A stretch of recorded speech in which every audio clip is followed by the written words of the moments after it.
វត្តពោធិជុំស្ងប់ស្ងាត់ល្អសូសំលេងធម៌លឺរំភើបចិត្តវត្តពោធិជុំអូអើយវត្តពោធិជុំជាទីស្ងប់ចិត្តនៃអ្នកភូមិខ្ញុំនឹកម្ដងណាក៏កក់ក្ដៅក្នុងបេះដូ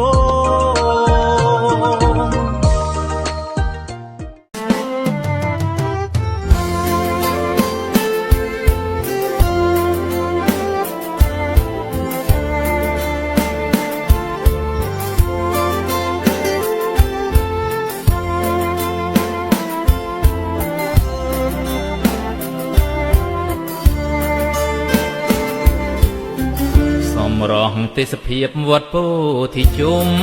ស្រស់ស្អាតណាស់មនោរម្យជក់ចិត្តអស្ចារ្យកើតដោយសទ្ធានិងចិត្តជ្រះថ្លា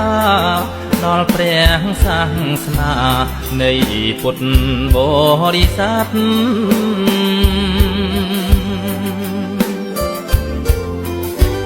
នោះជើងវត្ត300គ្រួសា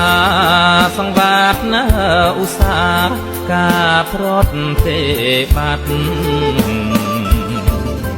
ឲ្យសមនឹងឈ្មោះជាពុទ្ធបរិស័ទអ្នកប្រឹងដងខាត់កំចាត់មោហាខាងជើងមើលត្រង់គឺព្រះចេតិយព្រះពុទ្ធអភ័យតំណាងមេត្តាតែងតែអត់ទោសដល់សត្វមនុស្សសាដោយក្តីករុណាមេត្តាទាំងអង្គព្រះធម៌ចេតិយតម្លៃជាងពេជ្រព្រោះបានរំលេចពីងពេជ្ររបស់ព្រះពុទ្ធជាម្ចាស់គ្រប់អង្គទាំងអង្គដោយក្តីអាងលោកគ្រោះសត្វក្នុងលោកកា